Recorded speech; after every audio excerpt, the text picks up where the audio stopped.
Jonathan, let's see the video.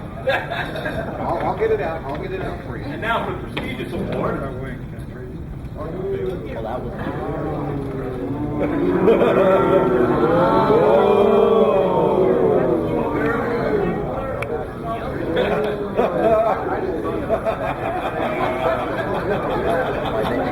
Ryan Coleman and I have spent probably at least 60 or 80 hours in construction of this fucking model.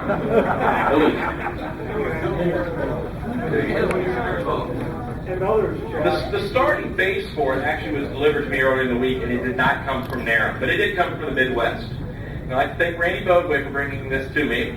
It is just a standard priority mailbox, but the main center part here is remnants of Jay Calvert's rocket glider from a meet this spring that landed in one of the soybean fields and got put through a combine and then got re-glued to the box. And you actually have some grass and straw from Michigan as well glued on the front of the box there, so it's kind of got the whole, landscaping effect going with it. The rest of it's a little bit of everything. We got the dangling tail fin there. We got the PMC parts. Capital Zacone. Jim Brower found the logo off of Infinity QX4 out in the field today, so we thought we'd throw that on there too. And I guess if you have problems with your Midwest trophy, you can take it to your local, Infinity dealer. Maybe they can work on it for you. I bet they're going to charge you extra labor though when they see it. Well, they'll probably tell you to take it to like a Daewoo dealer instead. I don't know. So, and a parachute, just in case you don't want to hide this from your wife or whoever else, anybody in the world. So, anyhow, first place was close, but it was such a gorgeous boost. I mean, big model, straight up, just a little bit of roll, and then it came down just as fast. And then it really repinned itself. So, first place this year goes to Rod Schaefer's F-15.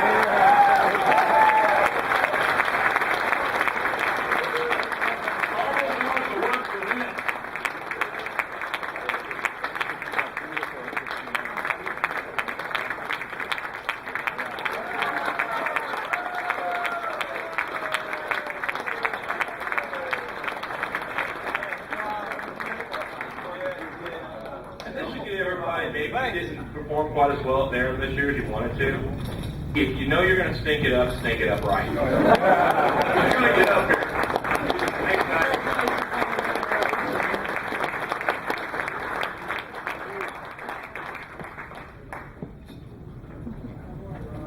Okay, we have one more pause before we move on to R&D and then national stuff. Every year, CD will stand up here and tell you what a team effort these things are. And I would completely agree with that. While it wore me out, it also wore out a number of people. And this was an especially challenging one because, as I mentioned in your brochure, Cork has been homeless for 2 years. There is no Cork club holding regular launches.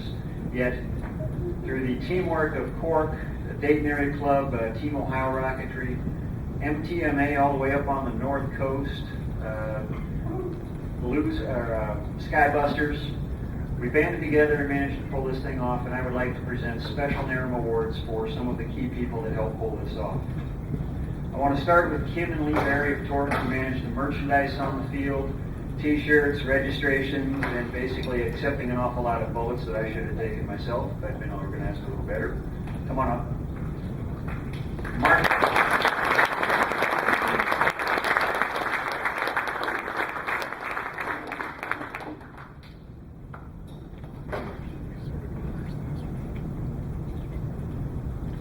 Come over here.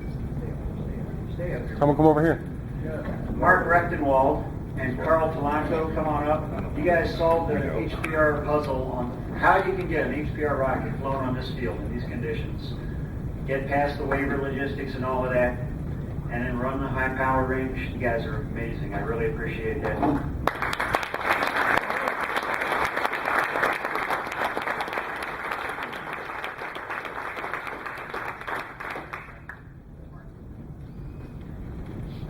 Bob, will you come up and accept this for Pat Butler?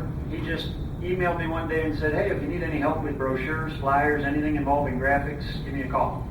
Didn't take me very long at all to immediately tag somebody that has the skills that we completely lack.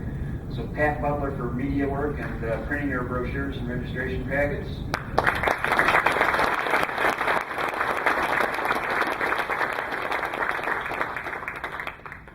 All these medals, t-shirts, all the cool logos.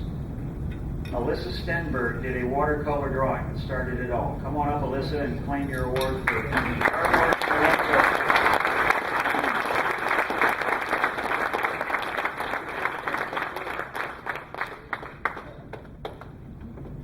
Our equipment manager, who managed to get it on the field before me 3 of the 5 days this week, although I beat him each day on the weekend. He was also one of the last ones off, and his dad was there all day with him too. I don't think he's here tonight. Bill Good Sr. and Bill Good Jr.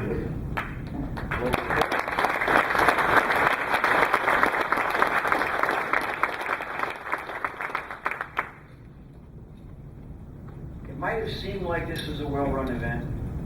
It was reasonably planned, but for the last 8 days I've been kidding, well, not completely kidding, that this has been a series of 2-hour projects. I can only think 2 hours ahead at a time and still pull these things off. And the guy most responsible for keeping my head in the game and keeping me functioning for those 2-hour stretches was my Vice CD, Patrick Peterson, and teammate.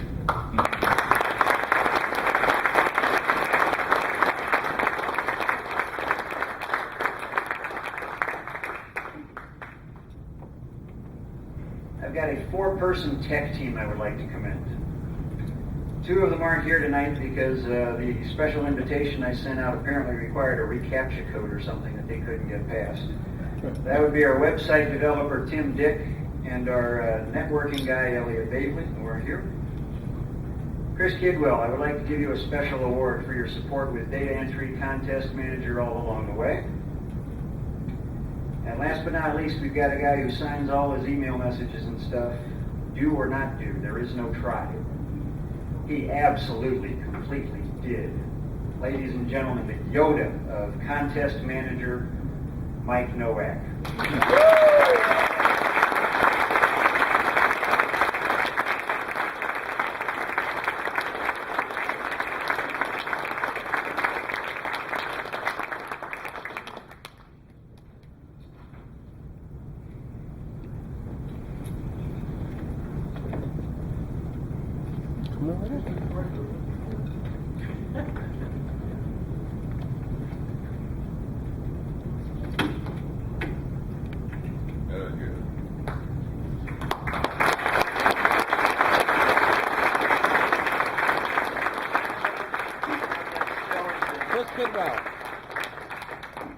Okay, I'm going to turn over the reins to Mark Wise.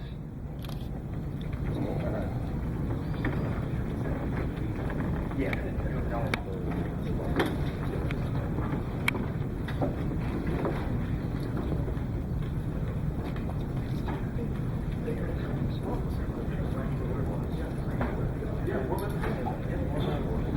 I'm just in charge of the checks.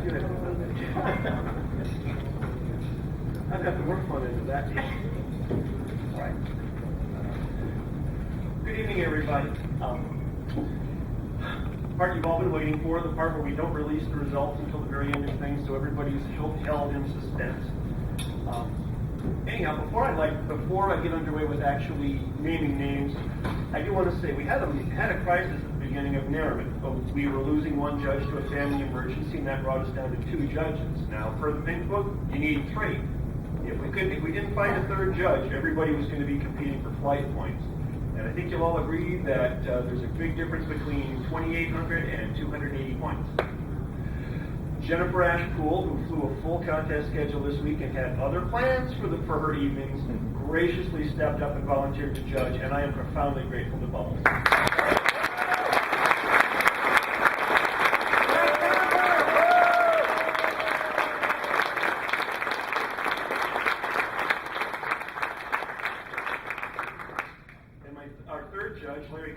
Had volunteered to judge, but was planning to judge A, B, and T because he had an entry in C. And if you've seen Larry present before, you know that everything he gives us at Naram and R&D is exquisite. And so he voluntarily took one for the team, fell on his sword, whatever analogy you want to use, in order to judge C divisions that we had a full complement, and I owe Larry a big one too.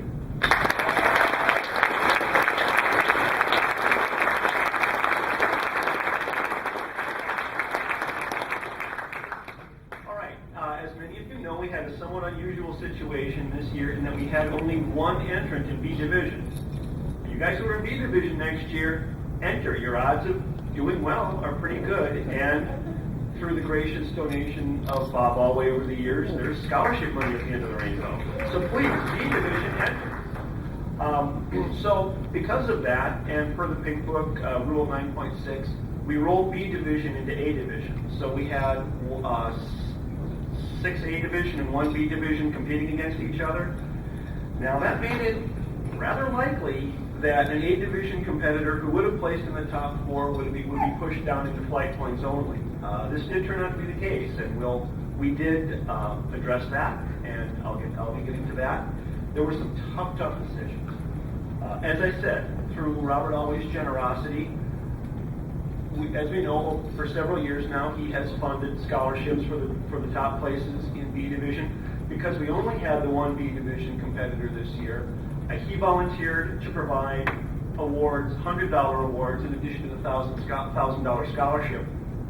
$100 awards for honorable mention in A division. And bear in mind, this is a one-time only deal under the expectation that people are going to enter in B division next year. But again, since we rolled the categories together, Robert offered and we accepted to play the game a little bit differently this year.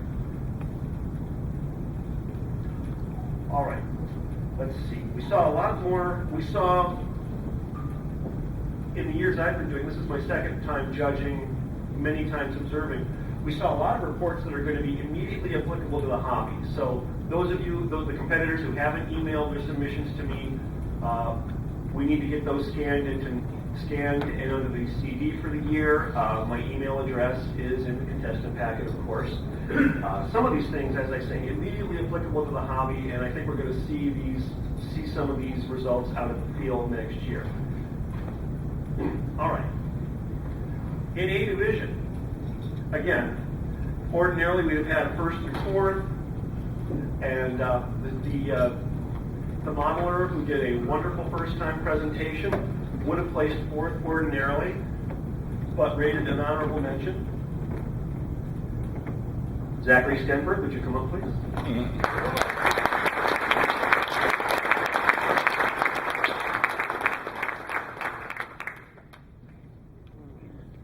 His project was finding the best angle to point rocket for spot landing. Okay. We also had a tie, so this will actually be a third place award. We're going to be duplicates for third. So, third place for her project entitled Spinning Parachutes, Do They Slow the Descent Rate? Allison Van Millick.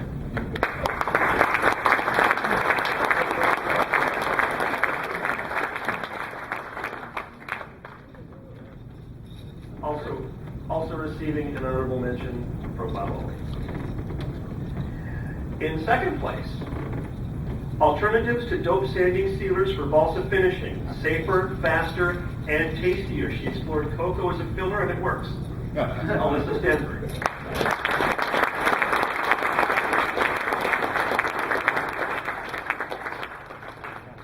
Those of you who do outreach with the young people and are looking for non-toxic finishes, Hershey's cocoa powder and Elmer's Blue turns out to fill balsa pretty well.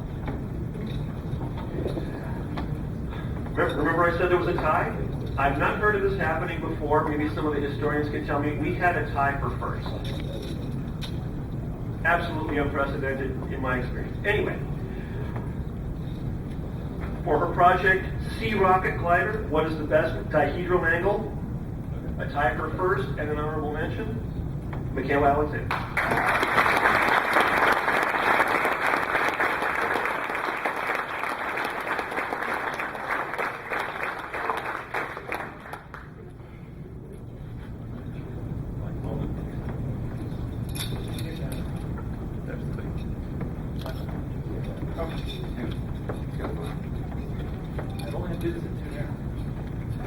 And finally, our scholarship recipient. How does mass and age of model rocket engines affect total thrust? Which carried some rather surprising results and some great avenues for further research. And I fully expect people to build on this project in future years. Zachary Hott.